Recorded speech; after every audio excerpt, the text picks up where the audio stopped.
Today we have the 2021 Tesla Model 3. This vehicle has done just over 27,000 miles. It has an automatic transmission and a fully electric motor. On our user interface, we're met with navigation as a feature, as well as an overview of the vehicle. This allows us to open the bonnet, charging port and boot, all from within inside the car.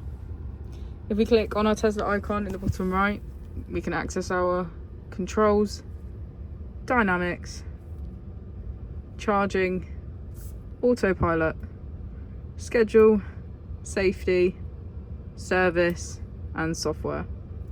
Within safety we have advanced features such as a pin to drive and a glove box pin. If we go back into software and click on additional vehicle information, we can get a deeper analysis of the vehicle spec. The Model 3 comes with a 360 degrees camera, and with that you can access your dash cam. If we press here, we can access our climate control with heated seats on either side and our heated steering wheel.